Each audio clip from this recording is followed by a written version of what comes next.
Glad you could join us for another Roll for Crit podcast, the official podcast for rollforcrit.com. Watch, shop, play. I'm Will Keeler. I'm Jonathan Estes. We are another week into October. Halloween is coming up soon. It is not here yet, but the spooky things will continue to happen throughout this very episode, maybe. You don't say. I hear things are haunted where we are right now. Anyway, some pretty big news occurred. Now, you may remember a while back, there was a split between WizKids and I gave away the story. Between Games Workshop and Fantasy Flight. Yes. Well, Games Workshop has now announced they're partnering with WizKids as sort of their new manufacturer, co-game developer going forward. And they've released a statement that it's going to be a multi-year partnership. WizKids will be producing multiple board games and dice games based in the Warhammer universe to go along with this. Games Workshop, of course, Warhammer being their sort of bread and butter. So pretty much expect a Dice Masters Warhammer edition coming soon. You can probably count on that, yeah. As well, they also said they have plans to republish the games Fury of Dracula and Relic, which were previously under Fantasy Flight with Games Workshop, but they lost them once they lost Games Workshop. So it's interesting because, once Games Workshop left Fantasy Flight, we weren't really sure. It seemed like they were just going to kind of carve their own path, but they found a new guy to hang out with. What I'm interested was the word multi-year partnership. Mm-hmm. That's the word. It sounds like, sometimes with conventions, they make a deal to be in the city for 10 years or something. Well, I think it's a standard. You don't have a forever contract. Right. I think that what they were trying to say with that was, we're in this for a while. This isn't just going to be like a one and done thing. The other thing I'm curious about then is, let's take Fury of Dracula. Let's take it. Will it look different component-wise from that? And will that make a difference? We have the Fantasy Flight version. Mm-hmm.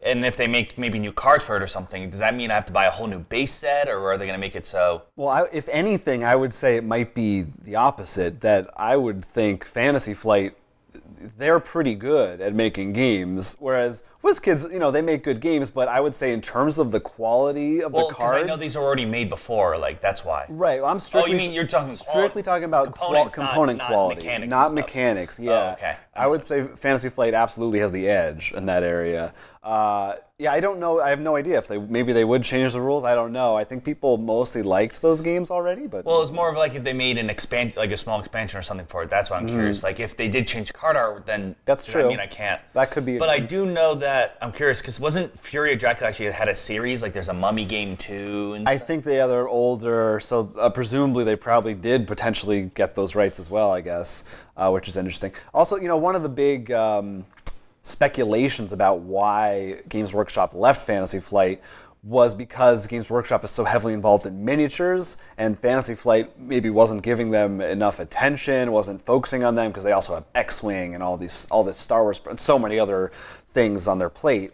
So it's interesting that they went to WizKids, who also has Dice Masters and HeroClix is WizKids as well. So I'm really curious. It seems like Fantasy Flight, for whatever reason, they weren't happy there.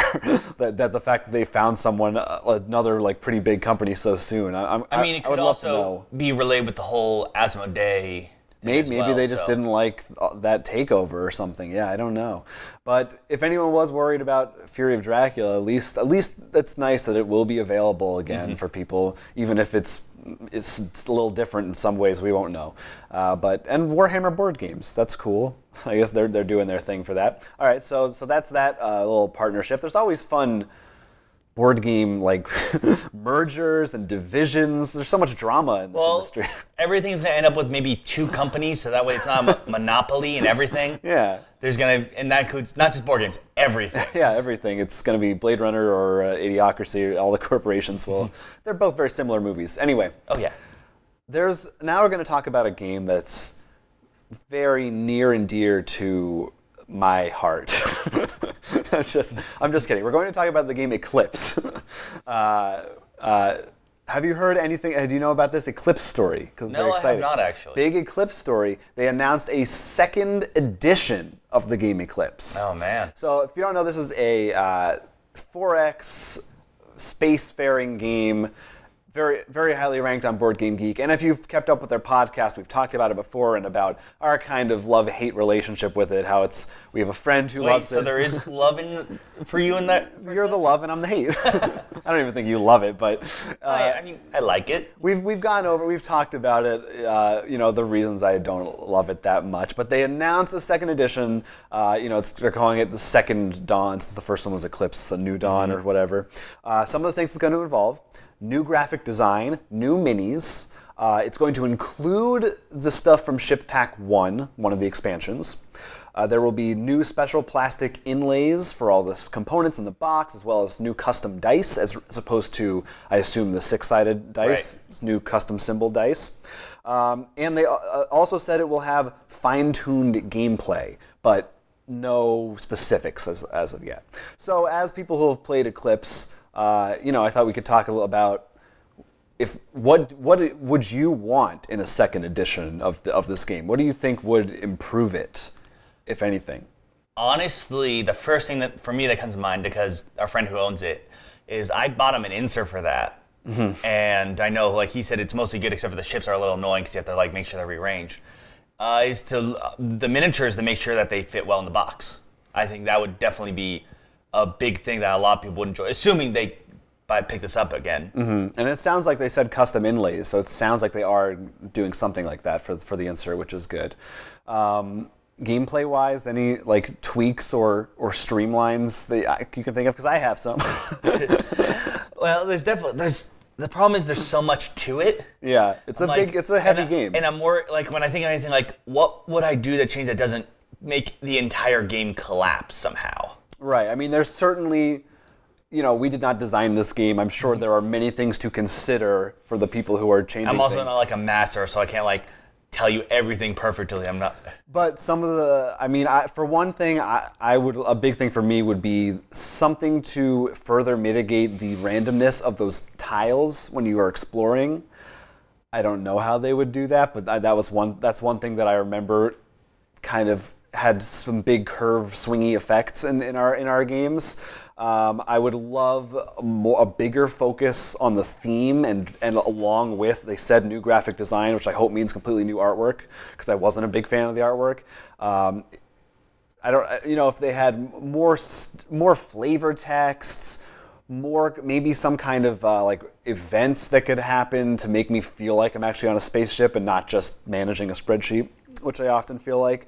And I don't know if this is possible, but some kind of just in general streamlining, if they could cut the time down, or maybe just have an option to play a short version of the long game, which could still be 2 hours, but would be better than 5 hours. A lot, Dominant Species has that. A lot of longer games have play the quick version. Maybe it cuts it off at a certain number of rounds or something. That would be my wish list. Odds are, it'll be a long time before we play this game. It's coming out in 2018, this second edition. I did ask our friend who loves the first game what his thoughts were. Mm-hmm. He said he's not going to buy it. Really? I'm shocked. I think he has a couple of the expansions, and he's kind of all in. I don't actually. I don't see a reason to change unless because even though, like I said, the whole box issue, I know. I think it's more of a small inconvenience than an actual problem. I don't see. I'm curious with certain other games getting other new editions, what makes it the one thing that. The only time I was not forced, I guess, that I decided, honestly, probably wasn't worth it, but was for Sherlock Holmes. And that was for one, because I know they changed some wording in the cases that made things a little easier if you didn't read Sherlock Holmes, which granted I have, so it's taking away my handicap. But the other thing is they made new games that they all look the same, so on a shelf. I feel also Sherlock Holmes is one of your favorite games, which saying with Robinson Crusoe, I rebought. Also, I didn't finish the original one yet. Right, you hadn't. Yeah, that would be a very different story if you had. Robinson Crusoe, I bought second edition because I loved it so much. Which I feel like Eclipse is probably our friend's favorite game. But he's much more conservative and smart with his money decisions than we are. Well, he also is probably less caring about the aesthetic too. He likes the spreadsheet. Right. I also said to him, but what if they fix the gameplay in this one? And he said, how could they fix it? It's already perfect. And I didn't respond. I blocked him from my phone and I had him killed. So That will be coming out in 2018. It's I don't know. It could be really cool. I'm excited to see what it looks like at least, and maybe I'll give it a shot. Maybe I'll come around. Maybe my opinion will change. Oh wow. I don't know. You never know. Stranger things have happened. Look at Netflix. Stranger things have happened.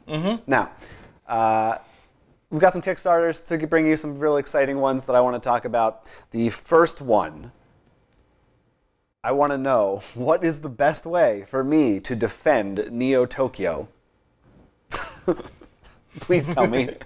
All right. So the best way for you? Yeah. Just crawl in a ball and cry. There's nothing you can do. Okay.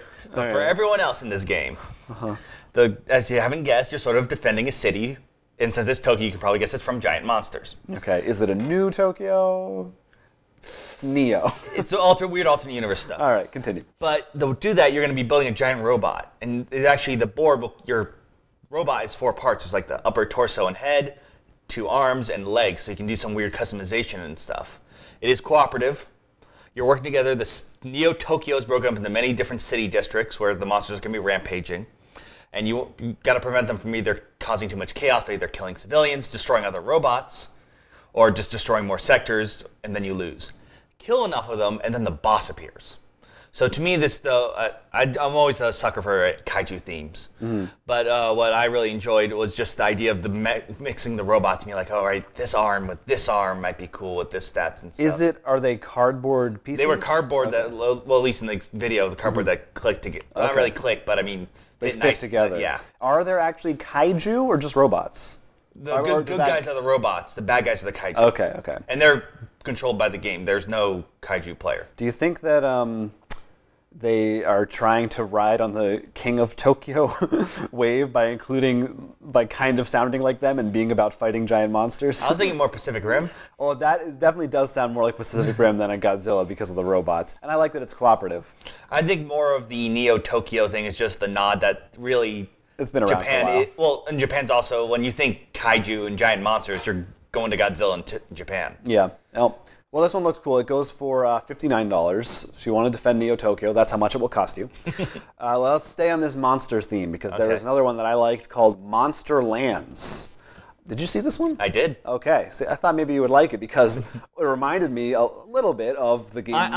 It's not just kaiju, just monster or dinosaur. Here, Will. Yeah, I like it. Yeah, easy to please. So it reminded me of the video game Monster Hunter in some ways. Basically, you start out with a couple of clan members, and they come with their sets of dice, and it's a worker placement game, and you use dice as your worker placement pieces. And then once you've chosen what you're doing, you can get new power-ups, and weapons, stuff like that, new members of your team. Then you take your dice back and you use them to roll to attack monsters.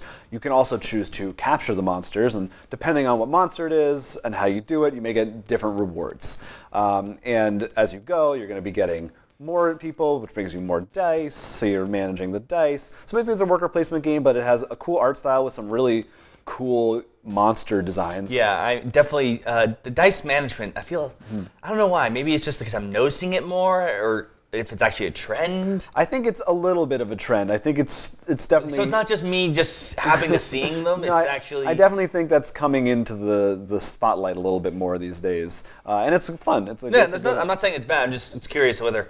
But yeah, no, look, I like the idea, it's cool because the example they showed was like they rolled the dice and they reached the capture level, and there's also a kill level. But a lot of this is manipulating the dice as what I would want in a good dice. I think a good dice management game has to have a lot of good dice manipulation. Yeah. Otherwise, it's just random rolling. Right. Yes. It's much more about getting the stuff, the power-ups beforehand than just hoping for a good roll. Yeah. If you're playing it right, I guess. And unlike the Monster Hunter video game, it's not always better to capture them. I think like sometimes you want to kill them to get more stuff. Seemed like because there's so many different monsters, I don't know my item drop ratios because sometimes I think certain things do drop more likely killing. But this isn't nearly as hectic as that. There aren't each monster has 200 pieces. There's not a 1% drop for a goddamn Rathian plate. Yes, this will be a little more forgiving in terms of your resources. That's absolutely true. And this one goes for $64, I want to say. Yes, $64. And that is available on Kickstarter right now. It is not related to any kind of X-Men dice game, and I don't know why anyone would ask that question or think about it, but it's just something I thought I'd say off the top of my head. And we got one more Kickstarter pick that we both liked the look of, called Overbooked, and this one comes from Singapore. Yeah, which is cool. Oh, something just fell, but don't worry about it. Yes, so in this game, you are each different airline companies, which I don't know if you looked at them. They're all very funny. Like one was British Airlines instead of British Airlines. All right, so I love it. Fun little puns there. And if you haven't guessed, you're all about trying to board your plane efficiently.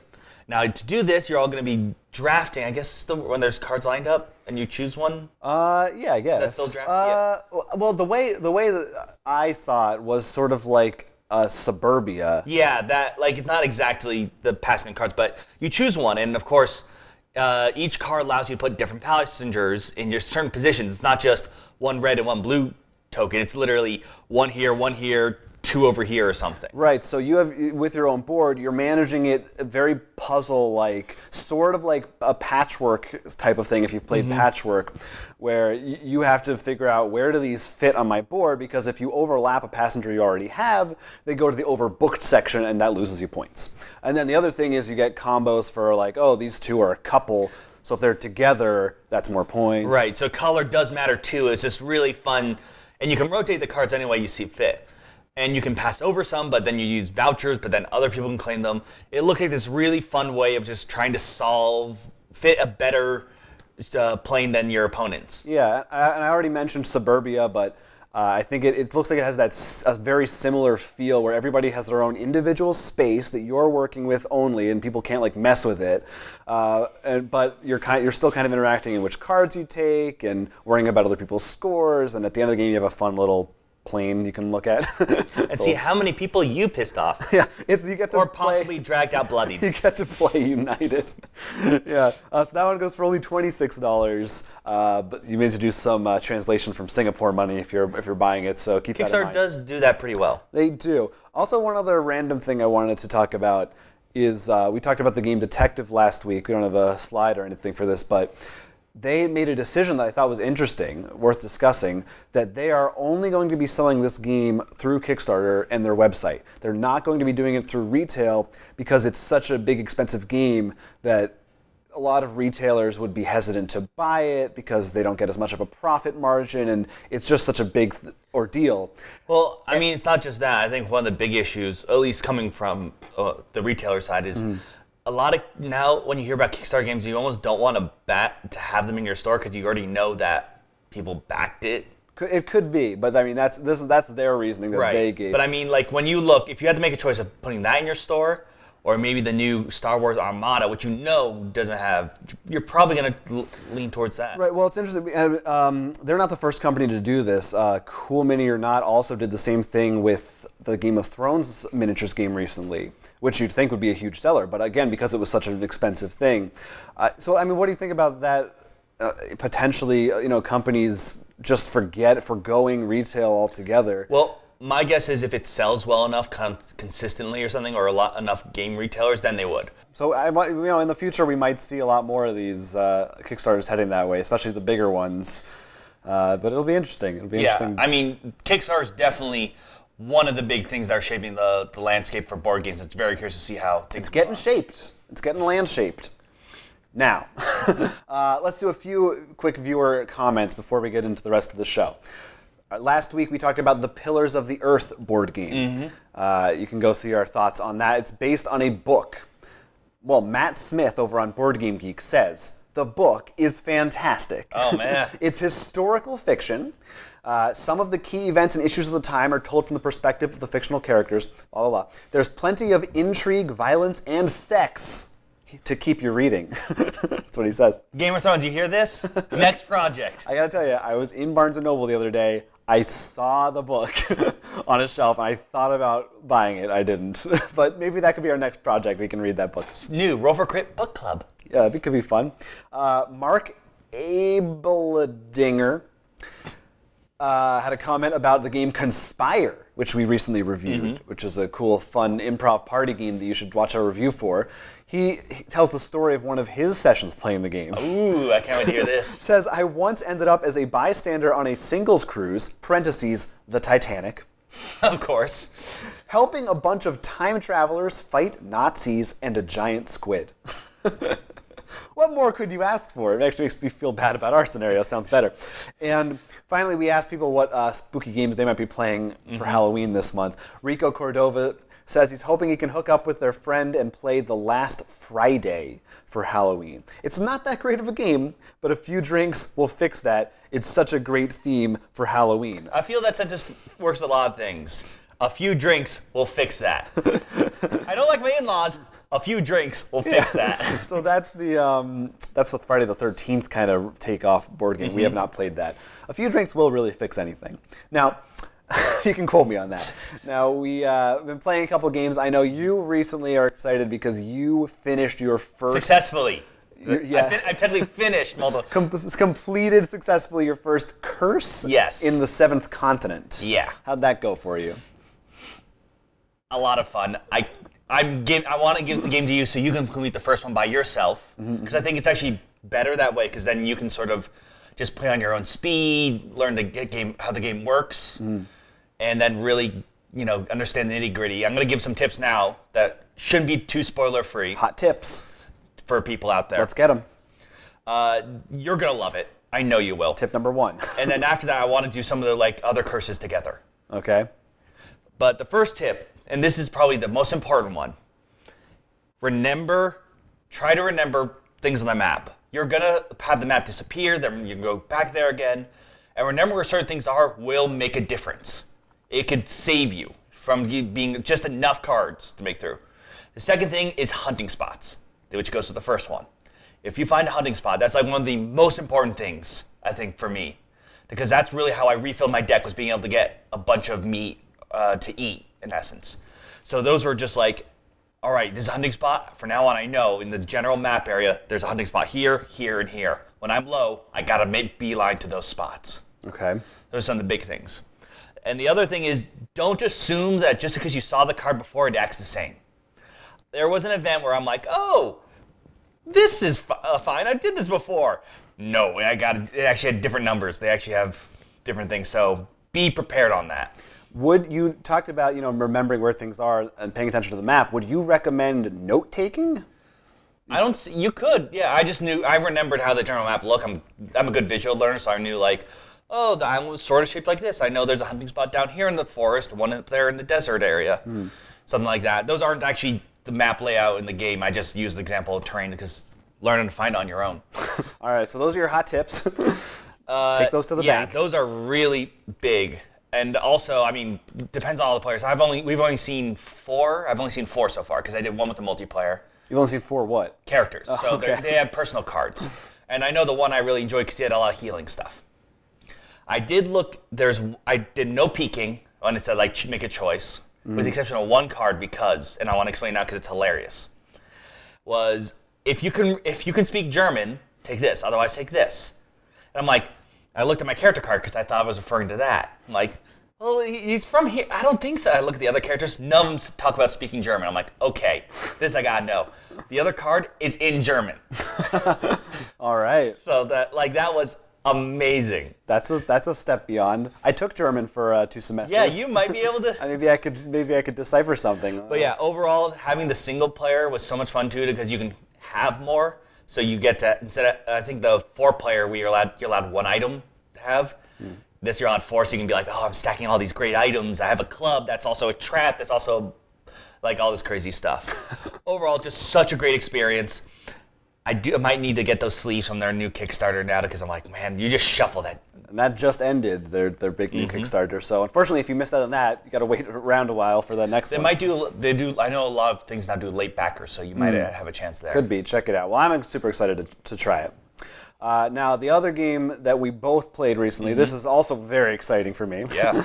We played DropMix. I kind of said DropMix, but I meant DropMix, which is a game made by Harmonix, who did Rock Band and Guitar Hero. Yeah, we actually talked about it when they first announced it. Exactly, and it is published by Hasbro. And it's a music-based game that comes with a big electronic device onto which you'll be using either your tablet or your phone to play music as well as to keep score and basically manage the whole game.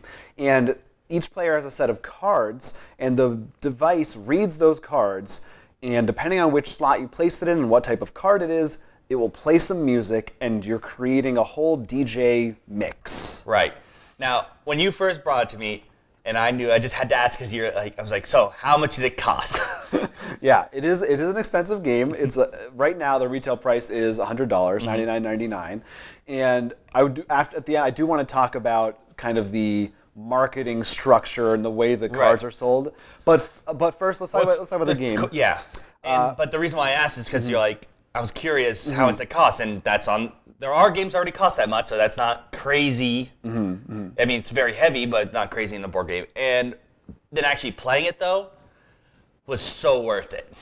Yeah, the game is executed flawlessly. Just in terms of the device, you put a card down and it seamlessly starts playing the music, and it feels like a magic trick the way it works. It will read multiple cards on top of each other, so you can layer them up, and it even works if you've sleeved your cards, which I think I'm going to need to do because it's a bummer if one of these cards stops working. Oh yeah. Unlike a normal game, you need that card to work to be able to play. There's a few different modes you can play. The main one is called Clash, where it's either 1v1 or 2v2, and you're playing cards for points, and it's almost like an area control. You're trying to get dominance of the board. Right. There are 5 slots. You can only play certain colors in each slot, with a few of them being hybrids. And when playing them, you each actually choose. They have set decks with different names, and they sort of have themes. Like one was a bit more rock, one's more pop, hip hop, and so on and so forth. And you get to choose I don't know about the 2v2, but the 1v1, which is what we really played a lot of, was you got to choose 2 and shuffle them in. And then you're going to be playing them back and forth, and being able to only cover certain other ones. You get points for playing different colored ones, getting full control. And each time you play a card, the song just changes each time, and all of a sudden you'll hear this awesome melody, or something that does not work at all. Yeah, and at any point, if you like the song you're hearing, you can hit a little button and it'll save it for you, which is great. Yeah, I mean, certainly the reason to play this game is for that music. But I was pleasantly surprised that the versus mode does have a fair bit of strategy behind it. It's not nothing. There was obviously the first time we're just amazed playing, but then there was thinking like, all right, if I cover that gives him less a chance to get more points. Like it's we're not playing Eclipse here. Right. It's definitely a party game, but as party games go, there's something there, and you can even fully customize your deck if you want. Right. We did the simple, I guess you could call it, deck construction, but and that's also because you don't have as many cards right now. Right. Right. But just that fact of going back in the artwork, it's like they got Dixit kind of deal. It's just all this crazy artwork. It's not just album covers. And just the way the music changes just felt like each turn, because the ambiance music, so to speak, changed each time. So it just felt crazy going through. It's a game where you will never be mad about analysis paralysis, because it's like, take your time. I'm just grooving to this beat right now. Yeah, at one moment you had like this weird, creepy, like sunshine evanescence thing going on, and then like that next thing we got like Childish Gambino going down to like some super freak in there. So in terms of cards that I have, the base game actually comes with 4 complete 15-card decks. Right. If you're playing 1v1, you do 30-card deck. Which I did enjoy because it gives a mix. There are currently 4 playlist packs available, which each give you a new set of 15 cards plus 1 bonus weird one. I do have all of those. I purchased all 4. The other thing they have, which is weird and harder to find, are called discovery packs. And those are, I believe they're 5 cards each. Are they limited, or? They're not limited, at least as far as I know. How do you buy this? Well, you can. Is this Hasbro.com? You can find this at Hasbro.com. I've seen it at Toys R Us. Some Targets have it. It is out there in the wild. I'm just wondering how many the packs are the harder things to find. Of course. And what's weird about the packs, so none of it's randomized, but they don't have names. They have artwork. So it'd be like, this is the Tiger Pack? yeah, the only way to know which ones you have and don't have is looking at that artwork. So Not even the cards inside? oh, well, yes, the cards inside. Okay. But I don't know if it says that on the back. I think you might have to open it. But I mean, like, if you opened it and forgot, like, or lost the sleeve, you would know. Okay. Yeah. So it's a little strange. There are currently 2 series of these discovery packs, which How many is in this? I forget exactly, but it's a good. It's like 10 or 15 in each set, so it's a lot of cards. And so it's just a little strange. I wish they had. The nice thing is, if you go to Hasbro.com, they're not available yet, but they do have an option to just buy all of Series 1 and all of Series 2. So you don't, if you can get that, you don't have to go hunting. That is fantastic, and what I would expect from Hasbro. Yes, which is a very nice change of pace, because if you look at Amazon right now, they're selling them randomly. If you buy a pack, you don't get the... You don't choose the pack. Oh my God. So wait, I'm just curious. Have you in the wild? Is this like Dice Masters? I forget what they call it. I don't know. I think. What do they call that again? A blister or no? No, the blister is the single thing. Yeah. What's the? I know what you're talking about. The box that has them in it. Well, it's random. It's not. If that's the case, that's disappointing. I hope they keep it more like a living card game style. I think that is how they're doing it. It very much really is an LCG. It has deck building sets. They are more planned. So some of that stuff is a little weird. I also have some issues with just the packaging. If you buy extra cards, I have only seen the box. I don't know about the packaging of those either. Oh, the packaging of them is a nightmare. It's so weird. You open it and you're like, am I gonna rip a card? Is it like a Magic card pack? I don't even know how to explain. As if everyone knows, this is how you open a Magic card pack. It's like one of those Pokemon ones where it's like a pin pack, and it has like, you can see the card, but it's thin, so you have to open it with like the plastic and like peel the cardboard off. The cards aren't actually like in a pack, they're like in a nice display with plastic. It's weird. But at any rate, if you like music, like popular music and DJ kind of stuff, and you have any interest, if you like Rock Band or any of those other games from Harmonix, I think this is a game that, if marketed correctly in the future, could be just as big as those games, those titles. I think this is a hit at any party, for sure. And I think what's more important to say is, unlike Rock Band and the other ones, excluding the party mode, which is the one thing I have issues with the game. It's mostly because it's weird, this weird time thing, and then it's a one-time card. Party mode is a cooperative mode you can play, which is definitely weaker than Clash. But, it's at least they have something in there. That, like, one of the reasons for me, Rock Band's like, problem is when I listen to the music that I like, and that, I just want to sort of zone out. I can't do that when I'm hitting all these buttons. Right. This you can. The other thing that's great is even if there's a song you don't like that much, there might be a part of it that sounds really good in the mix. Yeah. So it's not necessarily like Rock Band. I would only buy the songs I liked. But in this one, I feel like any song has the potential to be really great in certain contexts. No, and I'm really excited too, because in essence, their expansions that they can go into is just, the music library that exists is fantastic. Yeah. So I'm really excited to spend the rest of my money throughout my life on these cards, and then like after a month, no one wants to play with me anymore. But you can always just, if you want, just use it as a musical instrument, literally, and just create cool mixes and upload them. There's really cool stuff at play here. So check that out. Excited about that. I think that's all we have to talk about this week. But if you have any comments about DropMix or the other games we played, Seventh Continent, Halloween games, keep those suggestions coming. And of course, a like would also be appreciated. Yes, a like and a subscribe to this channel as well would be great. Or you can find us on Twitter at Roll4Crit, Instagram, Facebook, subscribe on iTunes. We have all those links. On your radio. Yeah, on your radio. If you turn on the radio, they might hear our voice. Sure. You can also go to Roll4Crit.com, our website where we sell a bunch of games, and we have all our links to our videos and podcasts and all that stuff, just like this one. So it's a really good place to go. But until then, I'm Will Keeler. I'm Jonathan Estes, and you've been enjoying Roll4Crit.